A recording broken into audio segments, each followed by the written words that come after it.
জাতীয় গণমাধ্যম কমিশন গঠনে সব পক্ষ সম্মত হয়েছে। খুব শীঘ্রই গঠন করা হবে কমিশন, এমনটি জানিয়েছেন তথ্যমন্ত্রী জহিরুদ্দিন স্বপন। রাজধানীতে এক কর্মশালায় তিনি আরও জানান, পরিধি ও এখতিয়ার নিয়ে অংশীজনদের সঙ্গে আরও আলোচনা হবে। রাজধানীর একটি হোটেলে জাতীয় গণমাধ্যম কমিশন গঠনে অংশীজনদের নিয়ে এই কর্মশালার আয়োজন করে তথ্য মন্ত্রণালয়। কর্মশালায় যোগ দেন পত্রিকার সম্পাদক, মালিক, সাংবাদিক সহ তথ্য মন্ত্রণালয়ের কর্মকর্তারা। এরপরে আর বাংলাদেশের গণমাধ্যমের কেউই কিন্তু আমার মনে হয় না বাকি থাকবে।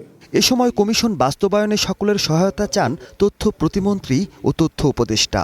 একটি স্বাধীন গণমাধ্যম কিভাবে প্রতিষ্ঠা করা যায় এবং গণতন্ত্র যেটা প্রতিষ্ঠা হয়েছে তা সমুন্নত কিভাবে রাখা যায়, গণমাধ্যম কিভাবে স্বাধীনভাবে কাজ করা যায়, সেভাবে আমরা আলোচনা করব। রকম সংগঠন, সাংবাদিকদের, সংবাদপত্র মালিকদের বা এক্ষেত্রে আরও কিভাবে আমরা এটাকে স্বাধীন মুক্ত করতে পারি, জনগণের পক্ষে আনতে পারি, এই নিয়ে অনেকগুলো ছোটখাটো ঐক্যমত্য হয়েছে।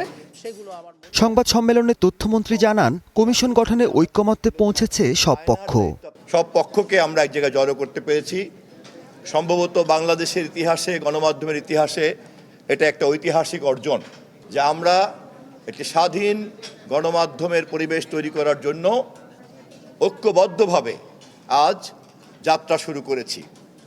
গণমাধ্যমের স্বাধীন পথ চলায় সহায়ক শক্তির ভূমিকা পালন করবে সরকার, এমন আশ্বাসও দেন নীতি নির্ধারকরা। আমাদেরকে তুলে ধরার। Mahmudul Hasan, star news, Dhaka.